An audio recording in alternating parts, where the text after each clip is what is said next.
ಪ್ರಿಯ ವಿದ್ಯಾರ್ಥಿಗಳಿಗೆ ನಮಸ್ಕಾರ.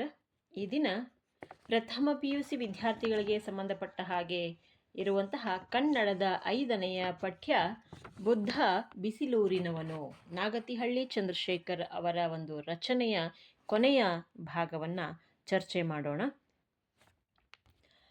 ಚೀನಿ ಯಾತ್ರಿಕ ಹಿಯನ್ ಸಾಂಗನ ಆ ಒಂದು ಪ್ರವಾಸದ ಅನುಭವದಲ್ಲೂ ಕೂಡ ಈ ಒಂದು ಜನ್ಮಸ್ಥಳದ ಬಗ್ಗೆ ಆಧಾರಗಳು ಇದ್ದಾವೆ ಅನ್ನೋದನ್ನು ಲೇಖಕರು ಇಲ್ಲಿ ತಮ್ಮ ರಚನೆಯಲ್ಲಿ ಹೇಳುವ ಪ್ರಯತ್ನವನ್ನು ಮಾಡ್ತಾ ಇದ್ದಾರೆ. ಲುಂಬಿನಿಗೆ ಜಗತ್ತಿನ ಎಲ್ಲೆಡೆಯಿಂದಲೂ ಕೂಡ ಎಲ್ಲ ಧರ್ಮಗಳ ಜನರು ಕೂಡ ಪ್ರವಾಹದ ಓಪಾದಿಯಲ್ಲಿ ಬರ್ತಾರೆ. ಆ ಒಂದು ಪ್ರವಾಸದ ಉದ್ದೇಶಕ್ಕಾಗಿ, ಜೊತೆಗೆ ಆ ಒಂದು ಪವಿತ್ರವಾದ ಸ್ಥಳ ಅನ್ನುವ ಕಾರಣಕ್ಕಾಗಿ ಇಡೀ ಪ್ರಪಂಚದ ನಾನಾ ಭಾಗಗಳಿಂದಲೂ ಕೂಡ ಅಲ್ಲಿಗೆ ಜನಸಾಗರ ಹರಿದು ಬರುತ್ತೆ ಅನ್ನೋದನ್ನು ಅವರು ತಮ್ಮ ಅನುಭವಗಳ ಮೂಲಕ ಹೇಳುವ ಪ್ರಯತ್ನವನ್ನು ಮಾಡ್ತಾ ಇದ್ದಾರೆ. ಎಲ್ಲ ಶ್ರೀಸಾಮಾನ್ಯರ ತಾಕಲಾಟ, ದಿಗ್ಭ್ರಮೆ, ಸಂಕಟಗಳ ಪ್ರತೀಕವಾದಂತಹ ಆ ಒಂದು ಗೌತಮನನ್ನು ನೆನೆಸ್ತಾರೆ, ಧ್ಯಾನಿಸ್ತಾರೆ, ಪೂಜಿಸ್ತಾರೆ, ಗೌರವಿಸ್ತಾರೆ. ಈ ಒಂದು ಕಾರಣಕ್ಕಾಗಿ ಅವರು ಅಲ್ಲಿಗೆ ಬರ್ತಾರೆ ಅನ್ನುವಂಥ ಉದ್ದೇಶ ಏನು ಅನ್ನೋದನ್ನು ಇಲ್ಲಿ ಹೇಳುವ ಪ್ರಯತ್ನ ಲೇಖಕರದು. ಬುದ್ಧ ಮಾತ್ರ 2500 ವರ್ಷಗಳ ಹಿಂದೆ ಧ್ಯಾನಕ್ಕೆ ಹೇಗೆ ಕುಳಿತಿದ್ನೋ ಇನ್ನೂ ಕೂಡ ಹಾಗೆ ಕುಳಿತಿದ್ದಾನೆ, ಜೊತೆಗೆ ಮೌನಿಯಾಗಿದ್ದಾನೆ ಅಂತ ಹೇಳ್ತಾ ಇದ್ದಾರೆ ಲೇಖಕರು. ಮೊದಲೇ ಹೇಳ್ತಾ ಇದ್ದಾರೆ, ಜೀವನದ ತಾಕಲಾಟ, ದಿಗ್ಭ್ರಮೆಗಳು, ಸಂಕಟಗಳು, ನೋವು ನಲಿವುಗಳು, ತಾಪತ್ರಯಗಳು ಇವೆಲ್ಲವನ್ನೂ ಕೂಡ ನೋಡಿದಂತಹ ಗೌತಮ ಬುದ್ಧ ಧ್ಯಾನಕ್ಕೆ ಕುಳಿತಿದ್ದಂತಹವನು ಮೌನವಾಗಿ ಕುಳಿತುಬಿಟ್ಟಿದ್ದ ಅನ್ನೋದನ್ನು, ಸಾವಿರಾರು ವರ್ಷಗಳು ಆದಮೇಲೂ ಕೂಡ ಅದೇ ಮೌನದ ರೂಪದಲ್ಲಿ ಆತ ಕುಳಿತಿದ್ದಾನೆ. ಆದರೆ ನಾವು ಅಲ್ಲಿಗೆ ಹೋಗಿ ಬರುವವರ ಸಂಖ್ಯೆ ಕಡಿಮೆ ಆಗಿಲ್ಲ. ಅದರ ಅರ್ಥ ಏನಪ್ಪ ಅಂತ ಹೇಳಿದ್ರೆ, ಹುಟ್ಟಿದ ಮನುಷ್ಯ ಸಾಯುವವರೆಗೆ ಇವೆಲ್ಲದಕ್ಕೂ ಕೂಡ ಹಣ ಇದ್ದರೆ ಎಲ್ಲ ಆಗುತ್ತೆ ಅನ್ನೋದಾಗಿದ್ದಿದ್ರೆ ಗೌತಮ ಬುದ್ಧ ಅರಮನೆಯಲ್ಲಿ ಮೆರಿಬೇಕಾದಂತಹ ಚಕ್ರವರ್ತಿ, ಅವನಿಗೆ ಯಾಕೆ ಈ ನೋವುಗಳು ಆ ಮನಸ್ಸಿಗೆ ತಟ್ಟಿದ್ವು? ಬದುಕಿನ ಪ್ರತಿ ಕ್ಷಣವೂ ಕೂಡ ಸುಖ, ಸಂತೋಷ, ನೋವು, ತಾಕಲಾಟ, ಪೀಕಲಾಟ, ಸಂಕಟಗಳು ಇದ್ದದ್ದೇ ಅನ್ನೋದನ್ನು ಇಲ್ಲಿ ಹೇಳುವಂಥದ್ದು. ಜೊತೆಗೆ ನಾವು ಎಷ್ಟು ಆಸೆಗಳನ್ನು ಇಟ್ಕೊಳ್ತೀವೋ ಅಷ್ಟು ನೋವುಗಳಂತೂ ಕಟ್ಟಿಟ್ಟ ಬುತ್ತಿ. ಎಲ್ಲವನ್ನ ತ್ಯಜಿಸಿ, ಎಲ್ಲವೂ ಇದ್ದು ಎಲ್ಲವನ್ನ ತ್ಯಜಿಸಿದ ರೂಪದಲ್ಲಿ ಬದುಕೋದಿದೆಯಲ್ಲ, ಅದು ನಿಜವಾದ ಬದುಕು ಅನ್ನೋದನ್ನು ಕೂಡ ನಾವಿಲ್ಲಿ ಅರ್ಥ ಮಾಡಿಕೊಳ್ಬಹುದು. 27 ಕಿಲೋಮೀಟರು ಚಲಿಸಿದ ಮೇಲೆ ಕಪಿಲವಸ್ತು ಆ ಒಂದು ಪ್ರದೇಶ ಸಿಗುತ್ತೆ. ಅದನ್ನು ಈಗ ಲಾರ್ಕೋಟ್ ಅಂತ ಹೇಳಿ ಕರೆಯಲಾಗುತ್ತೆ, ಹೆಸರು ಬದಲಾಯಿಸಲಾಗಿದೆ. ಸಾಧಾರಣವಾದಂತಹ ಒಂದು ಪುಟ್ಟ ಹಳ್ಳಿಯದು. ಆ ಹಳ್ಳಿಯನ್ನು ಹಾದು ಮುಂದೆ ಹೋದರೆ ಲುಂಬಿನಿಯಲ್ಲಿ ಕಾದಿರಿಸಿರುವಂಥದ್ದೇ ಒಂದು ವಿಶಾಲವಾದಂತಹ ಉದ್ಯಾನವನ. ಈ ಉದ್ಯಾನವನದಲ್ಲಿ ಶುದ್ಧೋಧನ ಆತನ ಅರಮನೆ ಇತ್ತಂತೆ. ಅಲ್ಲಿ ಸಿಕ್ಕಂತಹ ಮಾಹಿತಿಗಳನ್ನು ಅವರು ಹೇಳೋ ಪ್ರಯತ್ನ ಈ ರೀತಿ ಅಂತೆ ಅನ್ನುವ ಪದವನ್ನು ಬಳಸ್ತಾ ಇದ್ದಾರೆ.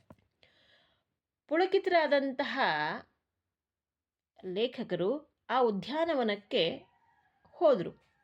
ಗೌತಮನ ಬಾಲ್ಯ, ಜೊತೆಗೆ ಆತನ ಯೌವನವನ್ನು ಕಳೆದಂತಹ ಅಪೂರ್ವ ಜಾಗ ಅದು ಅನ್ನುವಂಥದ್ದು ಅವರಿಗೆ ಯಾವುದೋ ಒಂದು ಕುತೂಹಲವನ್ನು, ಒಂದು ರೋಮಾಂಚನವನ್ನು ಉಂಟು ಮಾಡ್ತಾ ಇದೆ. ಹೌದು, ಶುದ್ಧೋಧನನ ಅರಮನೆ, ಆ ಅರಮನೆಯಲ್ಲಿ ಬಾಲಕನಾಗಿದ್ದಂತಹ ಗೌತಮ ಬುದ್ಧ ಹೇಗೆ ಬೆಳೆದ, ತನ್ನ ಯೌವನಾವಸ್ಥೆಯನ್ನು ಹೇಗೆ ಈ ಒಂದು ಪ್ರದೇಶದಲ್ಲಿ ಕಳೆದ, ಅದನ್ನು ಅವರೆಲ್ಲ ಪುಣ್ಯ ಆತ್ಮಗಳು ಅಂತ ಹೇಳ್ತೀವಲ್ಲ, ಅಂತಹ ಪುಣ್ಯ ಆತ್ಮಗಳು ಸಂಚರಿಸಿದಂತಹ ಜಾಗಗಳಲ್ಲಿ ನಾವು ಒಂದು ಕ್ಷಣ ಹೋಗಿ ಬಂದಿದ್ದೀವಿ ಅಂತಂದರೆ ನಮ್ಮ ಇಡೀ ಜೀವನ ಪಾವನವಾಯಿತೇನೋ ಅನ್ನುವಷ್ಟು ರೋಮಾಂಚನ ಆಗುವಂಥದ್ದು.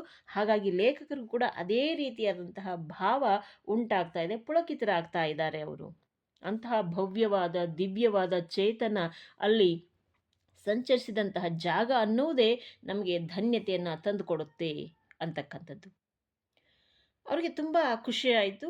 ಅವರು ಆ ಇಡೀ ಒಂದು ಅರಮನೆಯನ್ನು, ಆ ಒಂದು ಹಳ್ಳಿಯನ್ನು ಸುತ್ತಾಡ್ತಾ ಒಂದು ಕಪಿಲ ವಸ್ತುವನ್ನು ಕಲ್ಪನಾ ಲೋಕಕ್ಕೆ ಜಾರ್ತಾ ಇದ್ದಾರೆ ಲೇಖಕರು.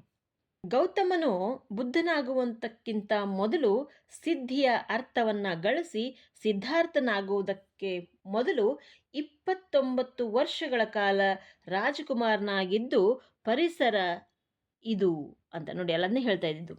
ಅವನು ಗೌತಮ ಆಗಿದ್ದಂದ್ರೆ ಬುದ್ಧನಾಗೋದಕ್ಕಿಂತ ಮುಂಚೆ ಬದುಕಿನ ಸಿದ್ಧಿಯನ್ನ ಗಳಿಸ್ಬೇಕಲ್ಲ, ಅದನ್ನ ಗಳಿಸೋದಕ್ಕೆ ಸರಿಸುಮಾರು 29 ವರ್ಷಗಳ ಕಾಲ ಬೇಕಾಯ್ತು ಅವನಿಗೆ ಹೊರಗಿನ ಪ್ರಪಂಚದಲ್ಲಿ ಏನು ನಡೀತಾ ಇದೆ ಅನ್ನೋಂಥದ್ದನ್ನ ಅರ್ಥೈಸ್ಕೊಳ್ಳೋದಕ್ಕೆ ಒಬ್ಬ ಸಹಜ ಮಾನವನಾಗಿ.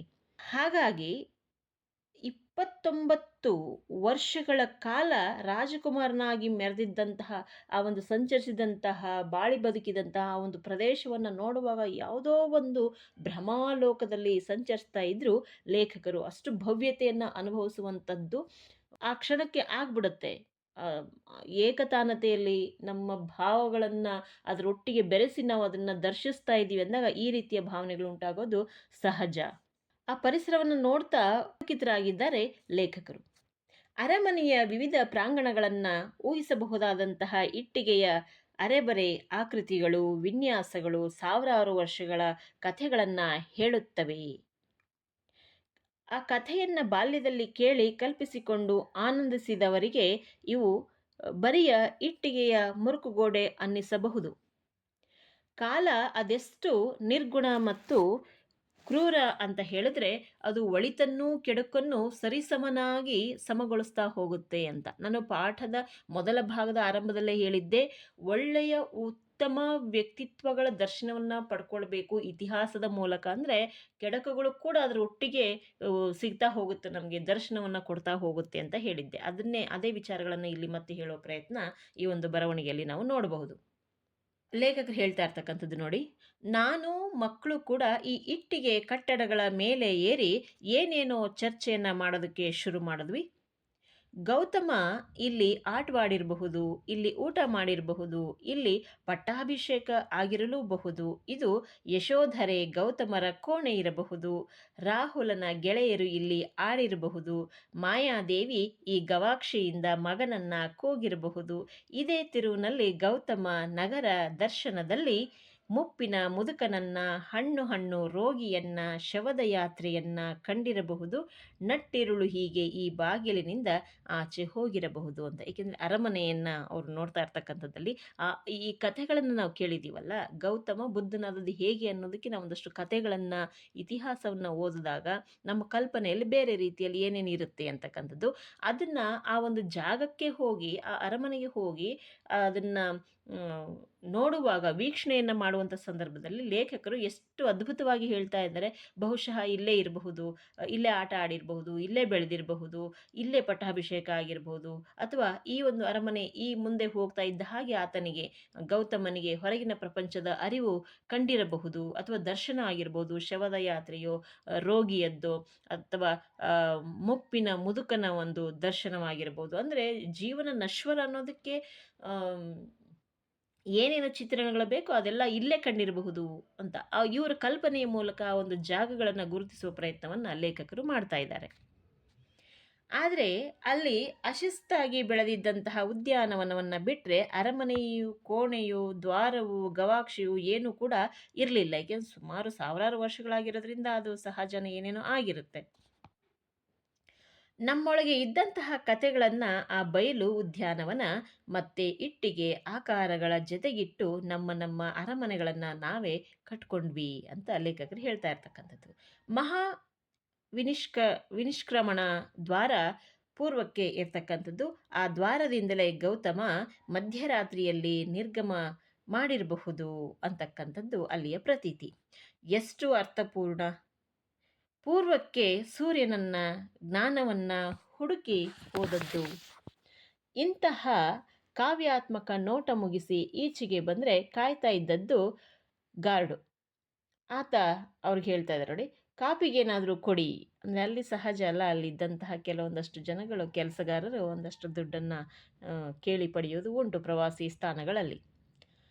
ರಪ್ಪನೆ ಕಟುವಾಸ್ತವಕ್ಕೆ ಬಂದ್ಬಿಟ್ರು ಲೇಖಕರು. ಬುದ್ಧನ ಇಲ್ಲದ ಅರಮನೆಗೊಬ್ಬ ಗಾರ್ಡು ನೋಡಿ.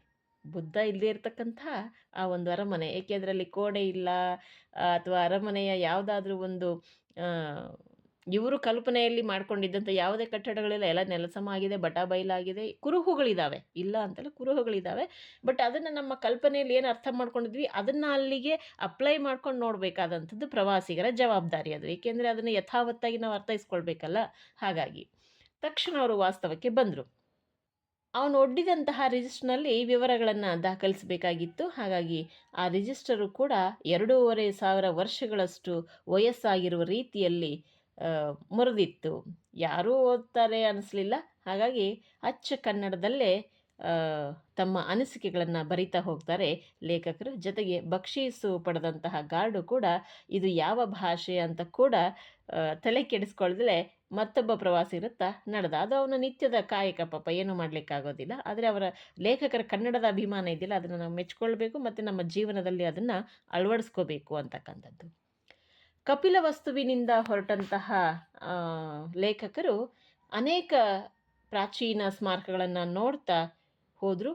ಗಾಢವಾಗಿ ಅಚ್ಚೊತ್ತಿದ್ದಂತಹ ಗೌತಮ ಇಲ್ಲದಂತಹ ಅರಮನೆಯ ಜೊತೆಗೆ ಲೇಖಕರೇ ಕಟ್ಟಿಕೊಂಡಂತಹ ಕಲ್ಪನೆಯ ಅರಮನೆ ಮಾತ್ರ.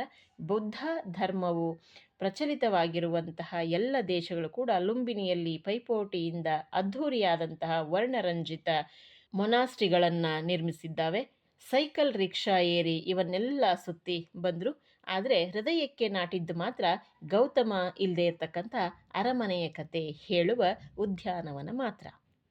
ನಮ್ಮ ಎದೆಯ ನಿಧಿಯಂತೆ ಪೋಷಿಸಿಕೊಂಡಿದ್ದಂತಹ ಸುವರ್ಣ ಆಕಾರಗಳು ದಪ್ಪನೆ ಕುಸಿದು ಬಿದ್ದಂತಹ ಅನುಭವ, ಘೋರವಾದಂತಹ ನಿರಾಶೆ ಲೇಖಕರಿಗೆ. ಆದರೆ ಆ ನಿರಾಶೆಯಲ್ಲಿಯೇ ಅದೇ ತಾಣದಲ್ಲಿ ಅವರದೇ ಆದಂತಹ ಸುವರ್ಣ ಶಿಲ್ಪವನ್ನು ಕ್ಷಣಾರ್ಧದಲ್ಲಿ ಕಲ್ಪಿಸಿಕೊಳ್ಳುವಂತಹ ಸೋಜಿಗವನ್ನು ಕಪಿಲವಸ್ತು ಕಟ್ಟಿಕೊಡ್ತು ಅನ್ನುವುದು ಲೇಖಕರ ಒಂದು ಅದ್ಭುತವಾದಂತಹ ಹಿತನುಡಿ. ಯಾಕೆಂದರೆ ಓದುವಂಥದ್ದು ಅಥವಾ ಒಬ್ಬ ವ್ಯಕ್ತಿಯ ಚಿತ್ರಣವನ್ನು ಅರ್ಥೈಸಿಕೊಳ್ಳುವಂಥದ್ದು ಬೇರೆ ಇರುತ್ತೆ. ಆ ಒಂದು ಪ್ರದೇಶಕ್ಕೆ ಹೋಗಿ ನೋಡುವಾಗ ಅಲ್ಲಿರುವಂತಹ ವಾಸ್ತವಿಕವಾದಂಥ ಒಂದು ಕಟು ಸತ್ಯಗಳು ನಮ್ಮನ್ನು ಅದು ಅಲ್ಲ ಅನ್ನುವ ಮಟ್ಟಕ್ಕೆ ಇರುತ್ತೆ. ಅದೇನೇ ಇರಲಿ, ನಮ್ಮ ಕಲ್ಪನೆಯಲ್ಲಿ ಕೊಡುವಂತಹ ಒಂದು ಖುಷಿ, ಸಂತೋಷ ಆ ವಾಸ್ತವದಲ್ಲಿ ಇಲ್ಲದಲೇ ಇದ್ದರೂ ಕೂಡ ಆ ಬದುಕಿದ ರೀತಿಗಳನ್ನು ನಾವು ಅರ್ಥೈಸ್ಕೊಂಡಾಗ ಬಹುಶಃ ನಮ್ಮ ಕಲ್ಪನೆಯು ಕೂಡ ನಮಗೆ ಅಲ್ಲಿ ವಾಸ್ತವದಲ್ಲಿ ಇತ್ತು ಅನ್ನುವ ಅನುಭವದ ಜೊತೆಗೆ ಒಂದು ಆನಂದವನ್ನು ಕೂಡ ಕೊಡುತ್ತೆ ಅನ್ನುವುದನ್ನು ನಾವು ಈ ಒಂದು ಪಠ್ಯದಲ್ಲಿ ಅರ್ಥೈಸ್ಕೊಳ್ಬಹುದಾಗಿದೆ. ಅದರ ಜೊತೆಗೆ ಗಹನ ಜೀವನದ ಸರಳತೆ, ದಯೆ ಮತ್ತು ಜ್ಞಾನ, ಆ ಒಂದು ವಿಚಾರವಾಗಿ ಈ ಒಂದು ಪಠ್ಯ ನಮಗೆ ತಿಳಿಸ್ಕೊಡುವ ಪ್ರಯತ್ನವನ್ನು ಮಾಡುತ್ತೆ. ಬುದ್ಧ ರಾಜಕುಮಾರನಾಗಿದ್ದರೂ ಕೂಡ ಲೋಕದ ದುಃಖಗಳನ್ನು ನೋಡಿ ತನ್ನ ಸೌಕರ್ಯಗಳನ್ನು ಎಲ್ಲವನ್ನ ಬಿಟ್ಟು ಮಹಾತ್ಯಾಗಿಯಾಗಿ ಸತ್ಯವನ್ನು, ಜೀವನದ ಸತ್ಯವನ್ನು ಹುಡುಕುವ ಪ್ರಯತ್ನದಲ್ಲಿ ಆತ ತೊಡಗಿಸ್ಕೊಂಡು ಅರಮನೆಯಿಂದ ಹೊರಡ್ತಾನೆ ಅಂತಕ್ಕಂಥದ್ದು. ಅವನು ತಪಸ್ಸನ್ನು ಮಾಡಿ ಜ್ಞಾನವನ್ನು ಪಡೆದು ಜನರಿಗೆ ಸತ್ಯ, ಅಹಿಂಸೆಯ ಜೊತೆಗೆ ಶಾಂತಿಯ ಮಾರ್ಗಗಳನ್ನು ತೋರಿಸಿಕೊಟ್ಟಿದ್ದಾನೆ ಅಂತಕ್ಕಂಥದ್ದರ ಜೊತೆಗೆ ನಾವು ದಯೆ, ಸಹನೆ ಮತ್ತು ಸರಳತೆಯ ಜೀವನದ ಮಹತ್ವವನ್ನು ಅರಿತುಕೊಳ್ಳುವ ಹಾಗೆ ಈ ಒಂದು ಜಗತ್ತಿಗೆ ಸಂದೇಶವನ್ನು ಸಾರಿದ್ದಾನೆ ಅಂತಕ್ಕಂಥ ವಿಚಾರಗಳನ್ನು ಅತಿ ಸೂಕ್ಷ್ಮವಾಗಿ ಈ ಒಂದು ಪಠ್ಯದ ಮೂಲಕ ಲೇಖಕರು ಹೇಳುವ ಪ್ರಯತ್ನವನ್ನು ಮಾಡಿದ್ದಾರೆ ಅಂತಕ್ಕಂಥದ್ದು. ಇದಿಷ್ಟು ಈ ಒಂದು ಪಠ್ಯದ ಇಡೀ ಸಾರಾಂಶ ಇಲ್ಲಿಗೆ ಮುಕ್ತಾಯ ಆಗ್ತಾ ಇದೆ. ಧನ್ಯವಾದಗಳು.